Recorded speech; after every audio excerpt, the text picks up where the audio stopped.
You calm my raging seas.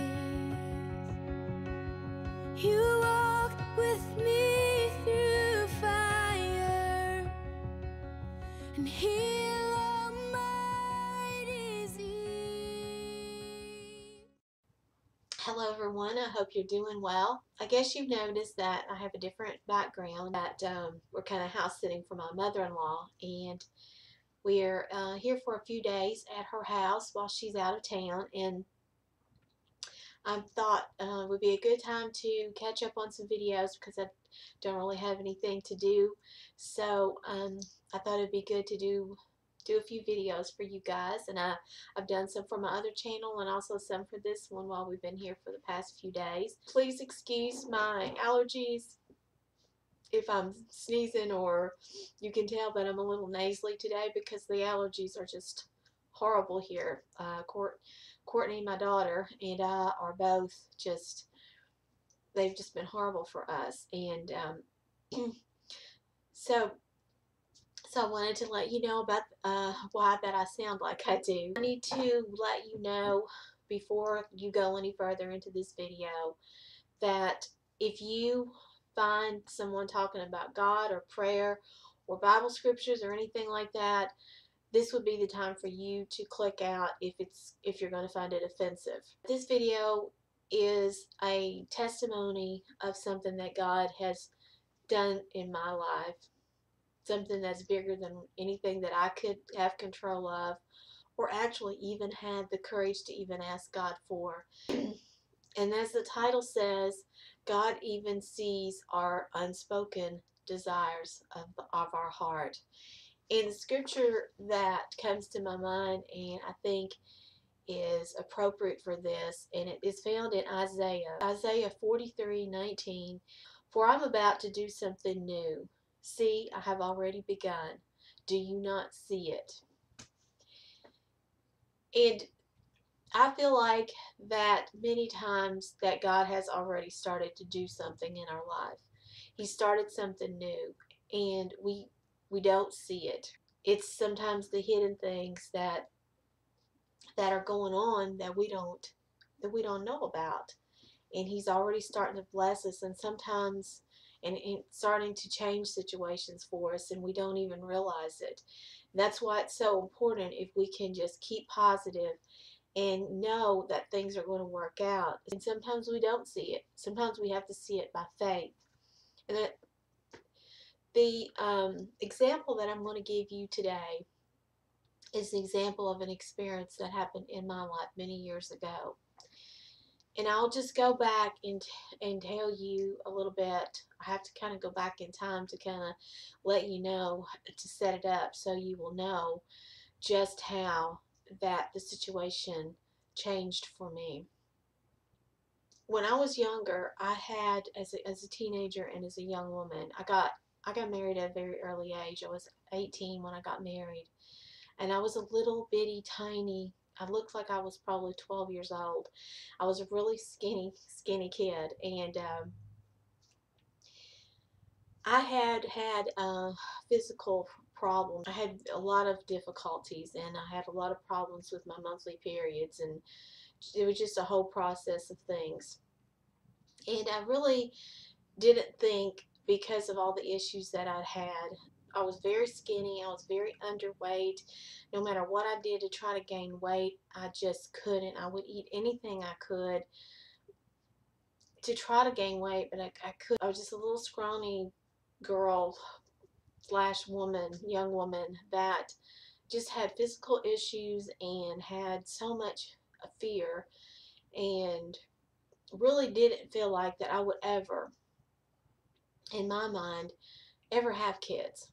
I didn't even, it wasn't, I don't even think that I haven't had the, I don't even think I had the courage to even want it. I mean, I didn't have the courage to even think that was a possibility for me. And my mom, she had a lot of issues. I was an only child at that time, and she had issues that she and I almost died when I was born. And my grandmother, she had really hard problems in childbirth. And I mean, I had heard horror stories about childbirth and the issues that my family had, the past issues and everything.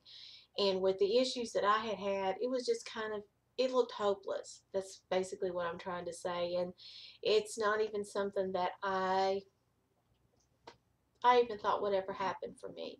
It's not like a lot of people that try and try to get pregnant and they just can't do it. It's just something that I didn't even have the hope. I didn't even have the glimmer of the hope for it. I couldn't take birth control. My system was so messed up hormonally and everything. I couldn't even take birth control pills. So, long story short, I've been married for almost 6 years, and my mom found out of the, as much to her surprise, after all those years and having a 24-year-old daughter, that she was pregnant. And she was like in the stages of starting to go into menopause, and apparently that's a time where you can get pregnant very easily.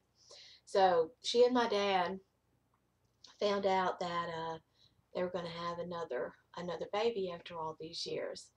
Well, I was really excited. It wasn't like a thing for me like with most people, at my age, and I should have been having kids. It wasn't even like a thing where I was, that should be me or whatever, because I just really didn't think that was ever going to happen for me. So it wasn't something that I even got disappointed over. I was just really excited for her. I was just excited that there was going to be a baby in the family because I loved babies so much. And I was just so excited for her. She had so many concerns. Doctors told her, just abort, you're not going to be able to carry this baby. There's so many risks and everything.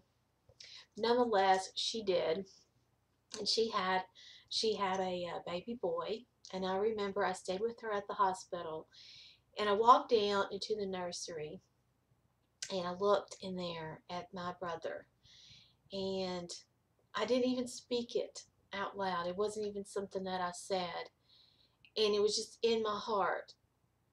For the first time, I just wanted that so much. I wanted a baby so much. I looked at him and I thought he was the most precious thing I had ever seen. And it just something inside of my heart. I wanted that.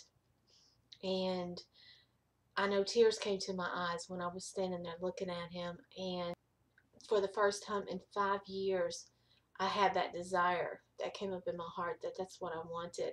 But yet at the same time, I felt like I didn't feel like that was something that was ever going to happen.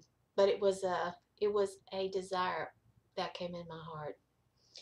And it was kind of a strange situation because that I was actually having my period at the time that I was staying with her at the hospital, and I had always had all kinds of issues. So I wasn't feeling really well because I had so many problems. And I remember going back to her room, and I was had to kind of get back in the recliner because I was having problems and not feeling well.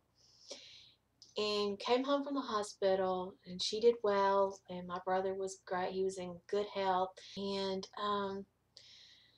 he was about a month old, and I started getting sick, and I was just really sick. I thought I had the flu, and but I just stayed sick all the time and nauseous and everything, and I just didn't get any better.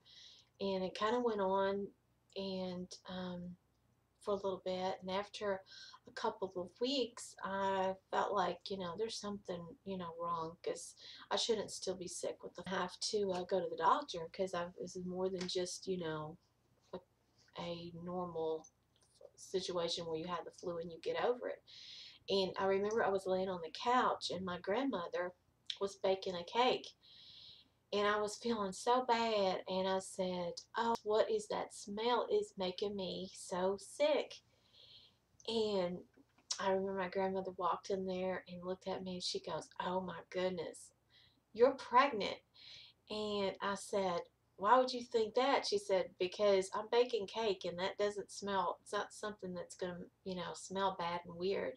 She said, that's what's wrong with you. You're pregnant. Well, I didn't think anything about that I had missed, my period, because that was nothing uncommon for me. But sure enough, I went to the doctor and I was. And at first I was scared, but that didn't take long till the doctor talked to me, and he didn't see any problems whatsoever, other than that I was extremely underweight and that I was sick. And so, being sick, I wasn't eating, and I wasn't eating right. So he wanted me to, try to eat better. But nonetheless, I had a perfectly normal pregnancy. I had a long labor, but a very healthy baby, no complications. And that was my first baby girl, Stephanie Gwen. She's now 27 years old. And then 4 years later, I had a second daughter.